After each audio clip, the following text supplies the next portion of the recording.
trying to dig through it.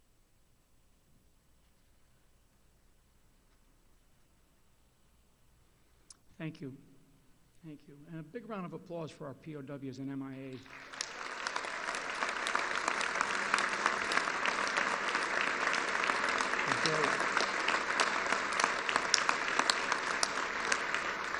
I'm going to address a couple of things before I introduce Donald Trump, who's then going to come out and make some remarks, and we're going to have some of the speakers behind me, some of the individuals, some of the heroes behind me make some comments about what it is that they believe and the direction that this country needs to take under some really solid leadership. The first thing I want to address is this notion of deplorables.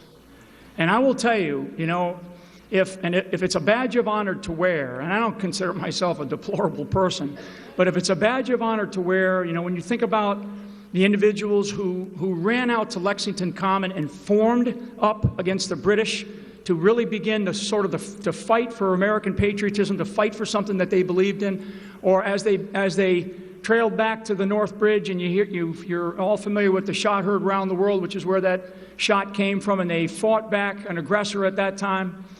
You know, and you take that all the way forward to all the men and women who have served and continue to serve in our combat zones around the world today.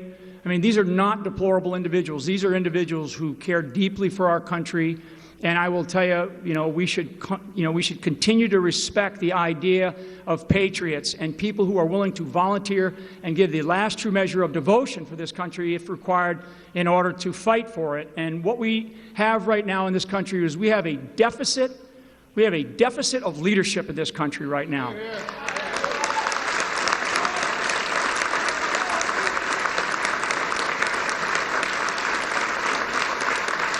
I mean, it's a staggering deficit of leadership. Hillary Clinton, she is unfit to be President of the United States and Commander-in-Chief.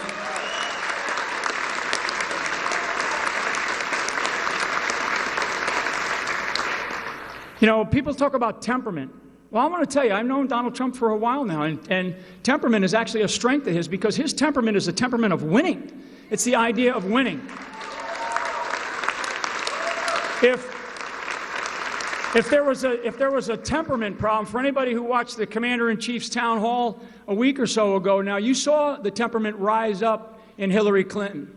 And you saw her when she stood up on the stage there to argue with the individual, the great, I believe the gentleman that asked the question was out of the Navy, or a Navy veteran.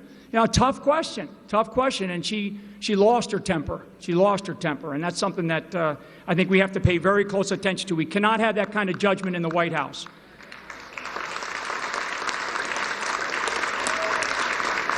Okay, a couple of things before I bring Donald Trump out here. What's represented behind me, and you know, you've seen all these numbers of flag officers, generals, and admirals. You know, today we sort of rolling out another batch, and their numbers continue to come in. I'm going to tell you that we have 165 flag officers from all walks of life that have stepped up to say we completely support Donald Trump to be the next President of the United States and to be the next Commander-in-Chief.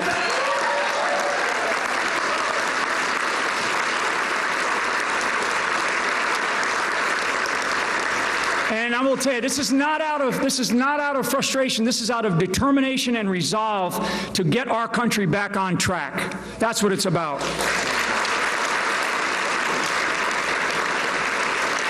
Behind me, represented behind me, we also have 17 Medal of Honor recipients who have also stood up and said, we support Donald Trump. Unbelievable.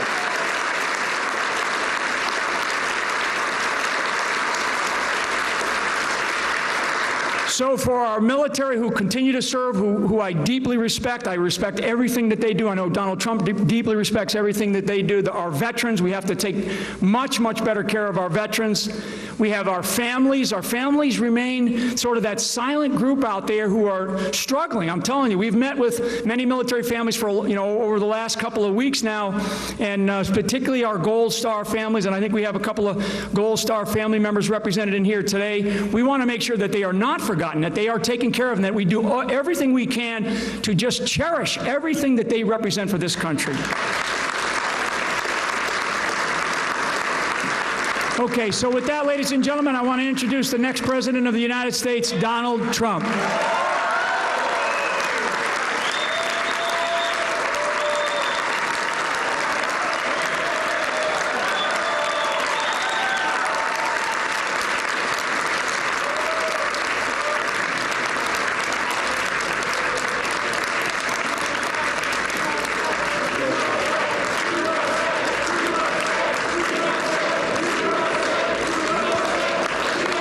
Thank you very much, everybody. Please sit down.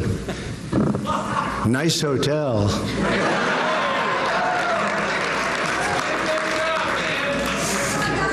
Under budget and ahead of schedule. Isn't that nice? Now, it is a great honor. This is our brand new ballroom, and you only see a small piece of it because we have it broken down. But this is, the hotel is completed. We'll be having our opening ceremony in October, and it's going to be something very special. It's such an honor to have our first event. This is our first event. And it's such an honor to have our first event for Medal of Honor winners. I mean, they are the finest, and to get so many endorsements from the Medal of Honor winners is incredible, and I look forward to spending a lot of time. Come here.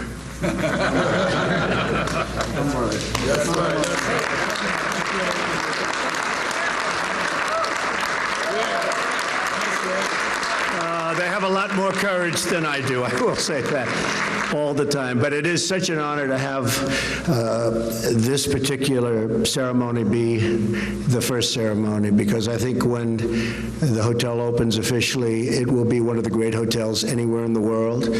And I want to thank the GSA General Services. They have been spectacular. These are spectacular people. These are tremendously talented people. All of the workers, all of the construction folks, all of the managers, the hotel staff. Amazing how good our country can do when we want to do it. But we have put in tremendous amounts of work and energy and money. And I really believe, I said this will be the best hotel in Washington. I think it may be one of the great hotels anywhere in the world. That's the way it turned out. So really honored to have this as our first event. So I'm pleased to be here this morning with two Medal of Honor recipients and a Six Flags, okay? Six Flag and general officers. We have a tremendous amount of talent here, a lot of generals.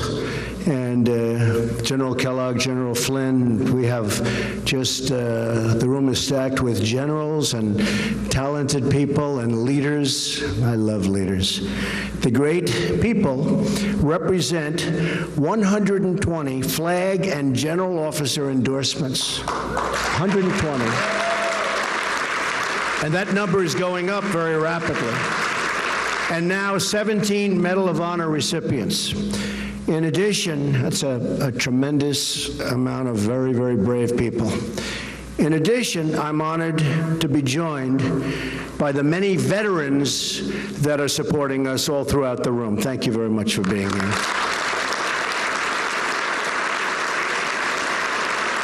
I'm also honored to have a Gold Star wife, Jane Horton, here. And Jane is with us this morning. Jane, where is Jane? Please stand. Thank you, Jane. Thank you.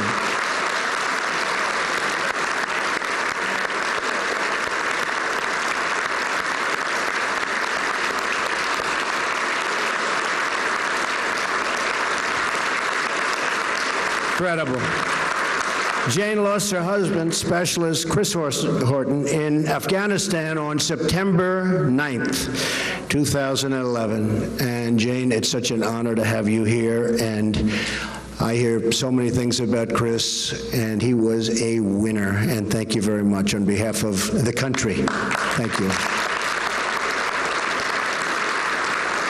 It's incredibly humbling to be in the company of these real and true heroes. I have the privilege to introduce our first Medal of Honor recipient, Mike Thornton. Mike is a retired United States Navy SEAL, a tough cookie, and a recipient of the United States military's highest decoration, the Medal of Honor, for his actions in Vietnam, the Vietnam War. In addition, he is the recipient of a Silver Star, 3 Bronze Stars, and a Purple Heart. I'm proud to have him on my team. It's such a great honor for me. And also fellow recipient Bob Patterson, who likewise has the Medal of Honor, who is also here. We have 17 Medal of Honor recipients, and they've all endorsed me for President of the United States. And I have been endorsed by generals, and many of the generals have become very good friends of mine. We seem to have a very good chemistry together. But even the generals admit there is something very special about Medal of Honor recipients. So, Mike, if I might ask you to just say hello, come up, say a couple of words, and thank you very much for being here. Mike. Thank you, ladies and gentlemen. Whoa, stop. We don't need no more of that. This is all about getting the word out there. I have known Mr. Trump since 1986, and when it wasn't fashionable to support the military in 1986, some great people like Donald Trump and Zach Fisher, and then we bought the USS Intrepid there, and he supported us back in that period of time. You know, ladies and gentlemen, the medal I wear so proudly around my neck, I do not deserve the medal, never will feel I deserve the medal, but it belongs to every man and woman who's ever served our great nation of America, because, ladies and gentlemen, freedom is not free.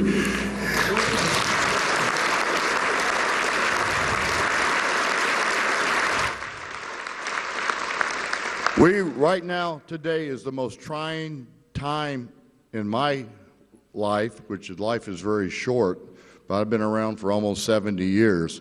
But you know, this election means so much. We do not need any more bureaucratic leadership from Washington, D.C. We need true leadership from the top. Mr. Trump has never failed in anything because he listens to his advisors, he listens to his people. For the last 8 years, our president hasn't listened to anybody, and that's the reason why we've lost CIA directors, we've lost Secretary of Defense, and many, many general officers have dropped out or resigned because of his leadership. We cannot stand for 4 more years of leadership like that. We need somebody who's going to lead from the front like Donald Trump.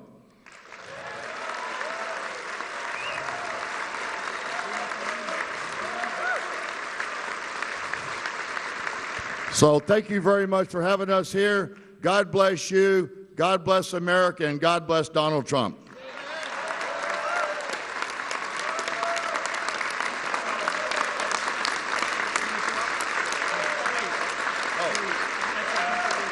I'm supposed to introduce Bob Patterson, my good friend for 45 years.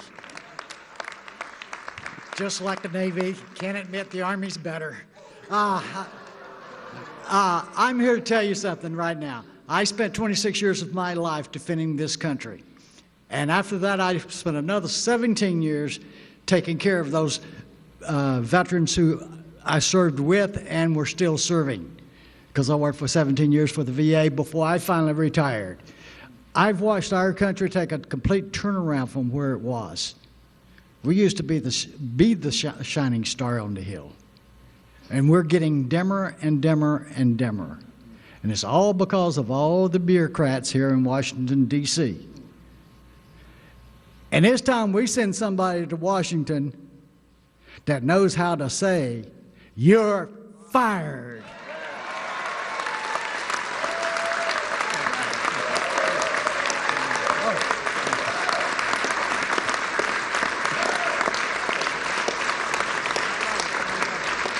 The gentleman I'm going to introduce is Major General Zapanta. He is the CEO and President of the United States Mexican Chamber of Commerce based here in Washington, D.C.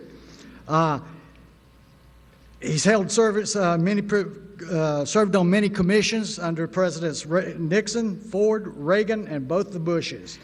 General Zapanta entered the military in 1964, and he has numerous awards and decorations, including Silver Star, 5 Bronze Stars with V for Valor and the Purple Heart. Wow. Major General.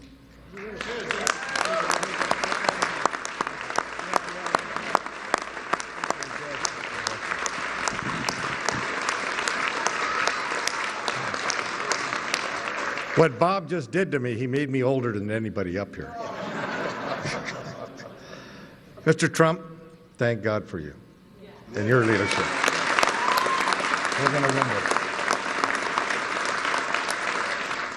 You know, being a Vietnam veteran and serving all the way through the Iraq and Afghanistan war in the Department of Defense as the chairman of the Reserve Forces Policy Board, where half of the military that we deployed to that region 15 years ago, and we're still there, were National Guard and reservists.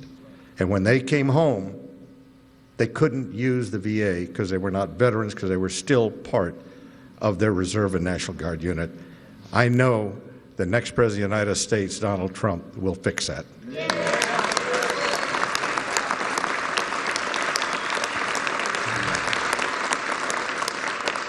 I also would like to say, you know, deplorables are also deployables.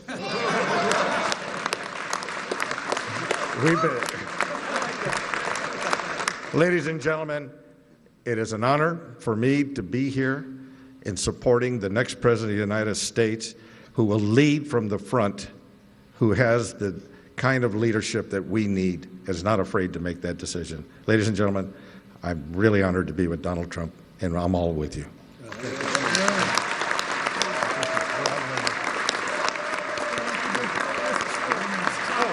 I got to introduce you.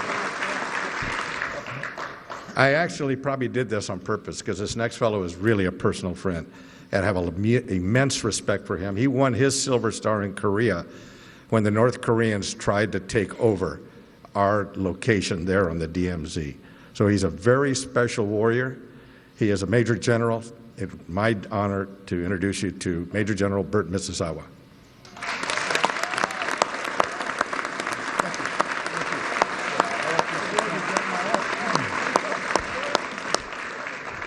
Thank you, Al, and we do go way back. But I don't really go back to the Korean War, but that's indeed where I was awarded the Silver Star. After 40 years of serving this nation in uniform and 4 combat deployments, I've become convinced that our nation needs a multidisciplinary interagency approach to defeat our enemies and to secure the long-term fruits of victory. In essence, what we need is some fresh thinking, innovative approaches, and strong leadership. It's been my privilege to have spent some quality time with Mr. Trump on and off the campaign trail over the past few months. And I have been extremely impressed with this gentleman's stamina. And if any of you were privy to his schedule, you would be totally amazed at what he has been able to do.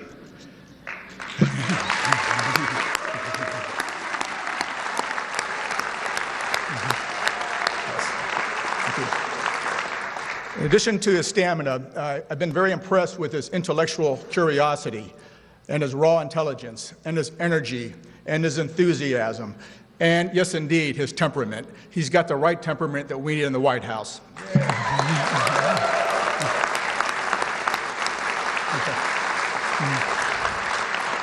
But the thing that I've been most impressed with is his absolute love for the men and women in uniform and the support that he's going to give them from the White House.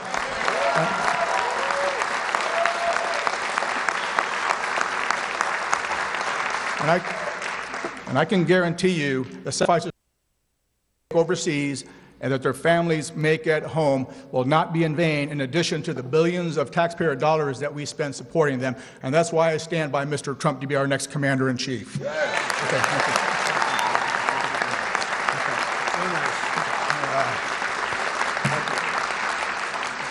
you. Now it's my pleasure to introduce a fellow comrade in arms, Admiral Don Loren. He's a Naval Academy graduate from the class of '74. He commanded a guided missile frigate, a destroyer squadron. He was an executive assistant to our naval commander of Naval Forces Europe, and he ended a brilliant career as a deputy director for strategic plans and policy, and he covered Russia, Africa, and NATO. So, my pleasure.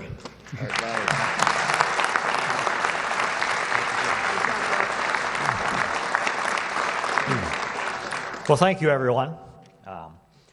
We are a group of national security professionals who dedicated our lives to the security of our nation, as deplorable as we are. Okay? We are not a political group, but we are a national security group that has chosen to support a political candidate. The series of discussions you've all listened to Mr. Trump have deal with national security. National security is not solely about the military. It's comprised of many facets: defense, diplomacy, development, economic security, energy security, border security, cyber security, homeland security. The logical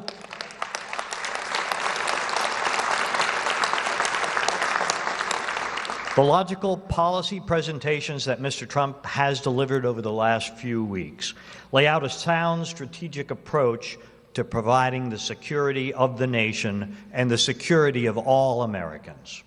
These policies comprise a holistic approach to addressing the complex facets of national security in a complex and extremely dangerous international world. Moreover, Mr. Trump combines this multifaceted approach to our security with a pronounced commitment to those in uniform serving our nation today. And in fact, all veterans who have worn the cloth of the nation. And that commitment extends to the families of those who have served. For as all of us in this room know, their sacrifice has been as equally difficult, if not more so, than our own. George Washington said, "The willingness with which our young people are likely to serve in any war, no matter how justified, shall be directly proportional to how they perceive veterans of earlier wars were treated and are appreciated by our nation."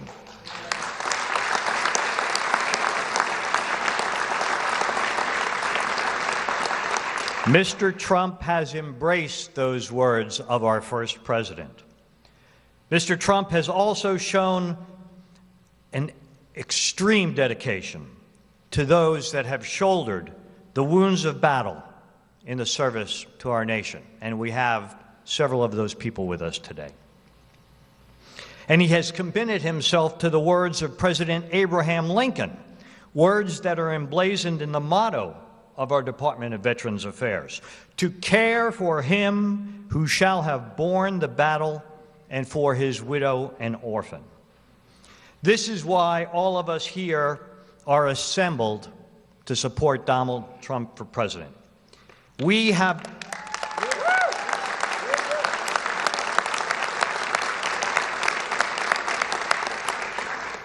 lived national security for a large part of our lives. We understand how a strong economy, cooperative governance, combined with skilled diplomacy, sound energy policy, sound alliances, and a united American public, all defended by a well-trained, appropriately funded, fully committed, and technologically unsurpassed military, come together to make America strong and make the world a safer place. And finally, all of us on this stage, all of you in the audience who have served, you took an oath. You pledged, sealed with the honor and commitment in your own lives. An oath not solely to our country, not to our flag, not to a chain of command, or not to a commander-in-chief, but an oath to a piece of paper, a piece of parchment upon which is written those ideals in which we believe, those values that define us as a nation, those very virtues that those who have served before us defended with their lives. An oath to defend the Constitution of the United States from all enemies, foreign and domestic, and to bear true faith and allegiance to that Constitution, to form a more perfect union, to establish justice, to ensure domestic tranquility, to provide for the common defense, to promote the general welfare, and to secure the blessings of liberty to ourselves and our posterity. That oath is important to all of us here today.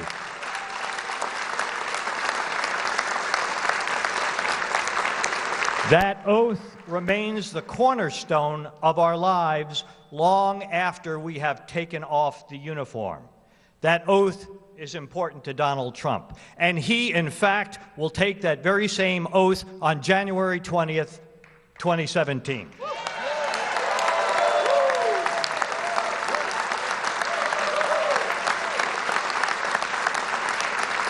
That's why we assembled in this room, along with many other veterans and their military families, all support his candidacy for President of the United States of America.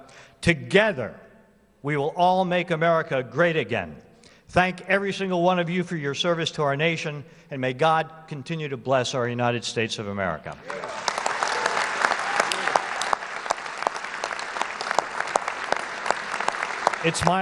It's my pleasure now to introduce Lieutenant General Tom McInerney, a West Point graduate, but we won't hold that against him. Commissioned as a second lieutenant in the Army, he then joined the Air Force, completed pilot training, and went on to a long, distinguished military career, including Assistant Vice Chief of Staff, Headquarters, U.S. Air Force. His awards are numerous, including the Distinguished Service Medal, Defense Superior Service Medal, Legion of Merit, Distinguished Flying Cross, Bronze Star. A true good American hero, Tom McInerney.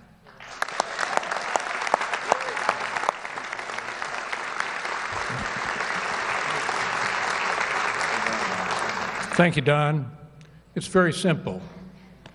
We, all warriors here, are supporting Mr. Trump because he has the only budget, the only economic plan that can rebuild the military. If you elect Hillary Clinton, you're going to get 1% growth.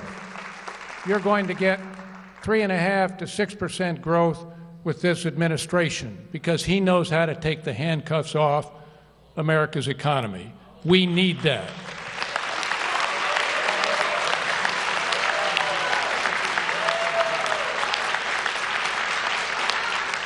Make it very clear to the American people there is only one candidate that can rebuild the United States military and make us great again.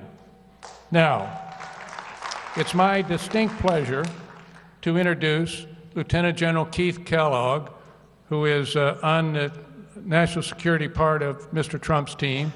He's doing the transition team for defense and VA affairs. Keith had 2 tours in Vietnam with the 101st Airborne Division and then with Special Forces. He has a very distinguished career, culminating in the commander of the 82nd Airborne Division, the All-American Division, and finally finishing up as a J6 in the Joint Staff because the chairman wanted a warrior. Keith is a warrior. God bless you, Mr. Trump, and God bless America. Keith Kellogg.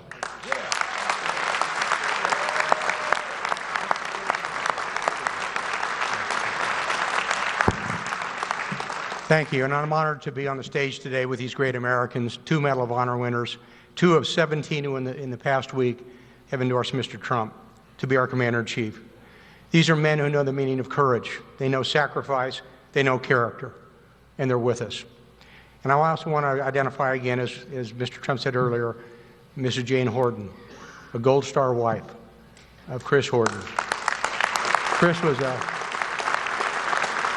was a great young sniper with the 45th Infantry Division, the Thunderbirds of Oklahoma, and God bless you, and God bless what he has done as well. And to be these great veterans behind me who have served our nation so well. You know, we started last week, just last week, there were 88 who signed. We're over 165 today. These are men and women who've led at all levels of leadership and believe deeply in his temperament, his leadership, his vision, and his guts to be our Commander-in-Chief.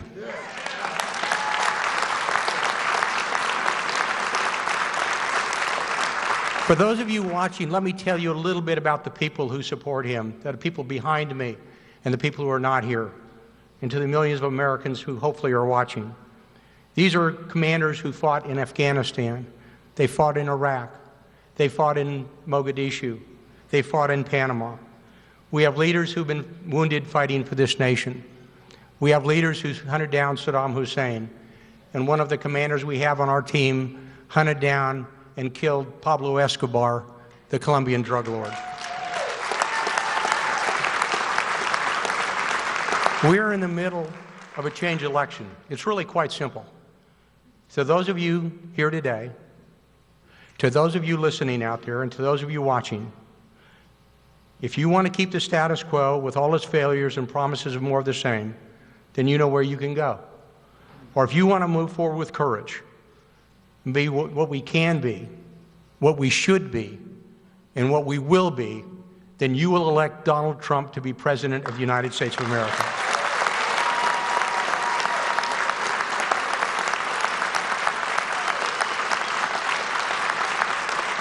To those of you watching, join with us on this stage.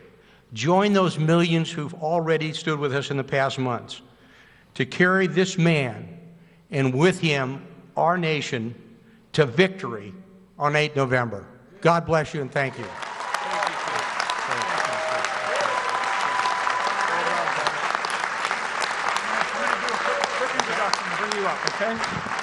Okay, without further ado, the person that you're here to see and here to listen to, the next President of the United States, Donald J. Trump.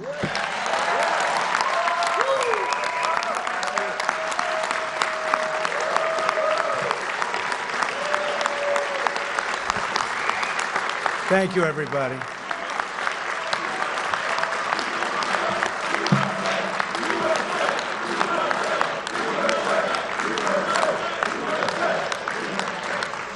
Thank you, everybody. Please sit down. Thank you. This is such an amazing honor. And the difference is we want to all get back to work, whether it's building our military or building our country. We have to get back to work. We have a lot of work to do. We've been very much left behind. Speaking with the admirals and the generals and all of the military people, we talk about the word depletion. The military has been so badly treated in terms of its equipment and the money being spent. And this is a time where we need our military perhaps more than ever. When you look at the number of ships, you look at the number of military personnel, you look at the numbers are setting records for all-time lows. We can't have that. There's a world out there, and it's not nice to say, but there are a lot of very, very evil people heading up some potentially very strong countries. We have to be prepared. We have to keep our country so great and so strong. And that's why to have all of the support from so many generals, so many admirals, people I respect so much. They're smart, they're tough, they know what's happening. And I believe in them totally, and that's why the fact that they believe in me is one of the great honors of my life. So I want to thank everybody. Thank you.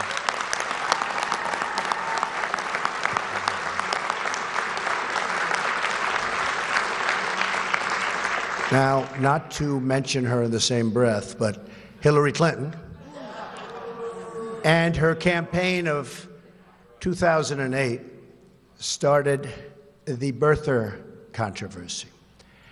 I finished it. I finished it. You know what I mean. President Barack Obama was born in the United States, period. Now, we all want to get back to making America strong and great again. Thank you. Thank you very much. Thank you, thank you.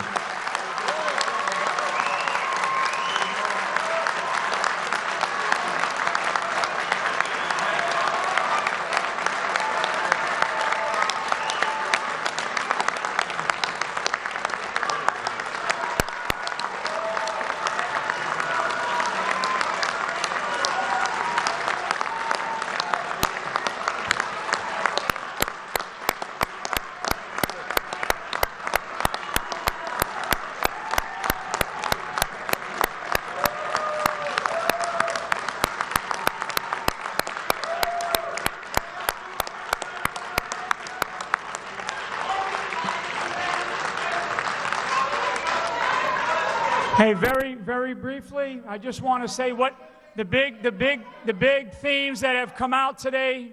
So what you heard today, first, we want to deeply thank all of our military men and women who continue to serve this great country. If being a deplorable and wanting our country to be great again, then I'm a deplorable. But those individuals who serve our military, the men and women, the veterans, the families who stand behind all those sacrifices, they are not deplorable Americans. They're great Americans.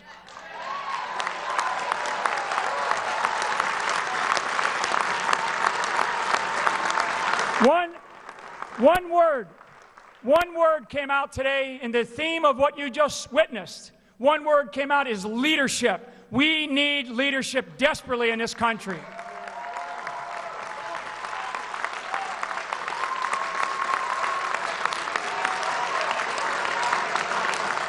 Ladies and gentlemen, thank you all for being here today. God bless this country. Let's make America great again. Thank you.